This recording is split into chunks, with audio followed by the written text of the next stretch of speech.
Hi, welcome back to Real Talk with Sarasota's luxury waterfront specialist, Roger Pettingell. Hey, Roger. Good morning, Mary Kay. Good morning. I was driving around on Sunday running a bunch of errands, and I was amazed by the number of open house signs I saw. Yeah, the Sunday, remember, that was Coldwell Banker's statewide open house day. So that would be the reason. Well, that's our companies. They did a lot of extra advertising, ways to really try to drive people into properties. So I thought, as part of the whole overall sales strategy, what part does either deciding to have an open house or not play in our overall sales strategy? So I've always, and very often, this is a question a seller will bring. Are you going to do open houses? How often? And then you kind of have to listen. Like, are they saying, I want an open house, or I don't want all those people coming through my house and stealing my stuff? Which is what, more often than not, they are saying.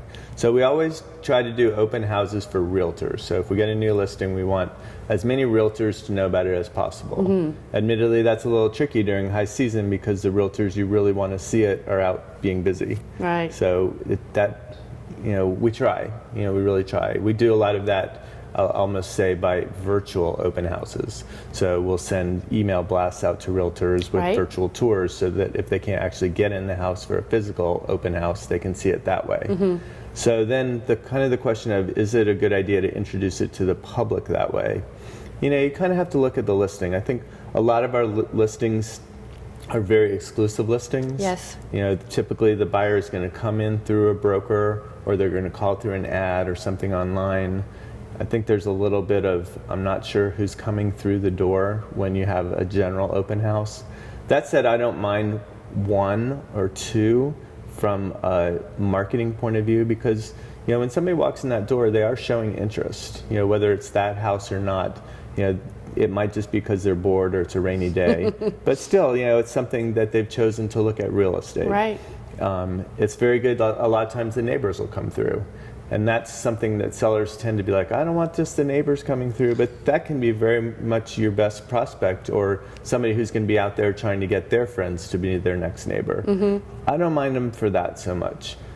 What it's really used by agents mostly for is to meet buyers.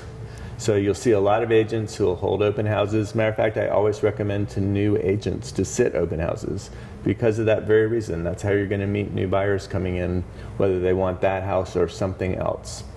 But the one kind of last point I'll give you about open houses for me is, I don't like an open house every week. Like, when I drive by that house that has that same open house sign on it, I'm like, oh, it still hasn't sold. Right, bad messaging. Right? So, I feel if you're going to do it as part of your marketing strategy, maybe once a month or here or there, but I don't like those houses that are constantly reminding me they haven't sold, especially in this market, right? No one wants that. We're in a strong market, and if you're just reminding that you haven't sold, I'm figuring something's wrong with the house. Yeah. Thanks so much for joining us this week on Real Talk, and please be sure to visit us online at longboatrealestate.com. See you next week.